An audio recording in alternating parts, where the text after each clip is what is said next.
सितलाघट्टा नगर पालिका आयुक्त अमृता गौड़ा को गाली देने के मामले में कांग्रेस नेता राजीव गौड़ा की गिरफ्तारी में देरी पर कर्नाटक के गृह मंत्री जी परमेश्वर ने कहा, राजीव गौड़ा की तलाश के लिए टीम गठित की गई है।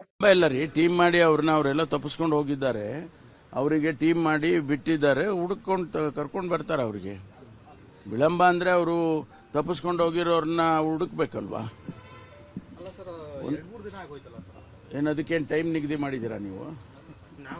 ಮತ್ತೆ ಅವರು ನಾನು JDS ಕೇಳ್ಕೊಂಡು ಬಿಜೆಪಿ ಕೇಳ್ಕೊಂಡು ನಾವು ಆಡಳಿತ ಮಾಡ್ತಾ ಇಲ್ಲ.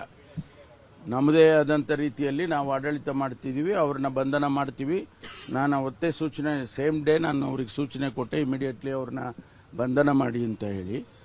ಬಂಧನ ಮಾಡ್ತಾರೆ. ಅದನ್ನ ನಮ್ಮ ಅಧ್ಯಕ್ಷರು ಕ್ರಮ ತಗೊಳ್ತಾರೆ. ಅವರು ಈಗಾಗಲೇ ನೋಟಿಸ್ ಕೊಟ್ಟಿದ್ದಾರೆ. ಅಧ್ಯಕ್ಷರು ಕೂಡ ನೋಟಿಸ್ ಕೊಟ್ಟಿದ್ದಾರೆ. ಅವರು ಪಕ್ಷದಿಂದ ತೆಗಿಬಹುದು, ಬಿಡಬಹುದು. ಅದು ಒಂದು ಶಿಸ್ತಿನ ಸಮಿತಿ ಅಂತ ಇರುತ್ತೆ, ಡಿಸಿಪ್ಲಿನರಿ ಕಮಿಟಿ ಅಂತ. ಅದ್ರ ಮುಂದೆ ತಗೊಂಡೋಗಿ ಅವರು ತೀರ್ಮಾನ ತಗೊಳ್ತಾರೆ.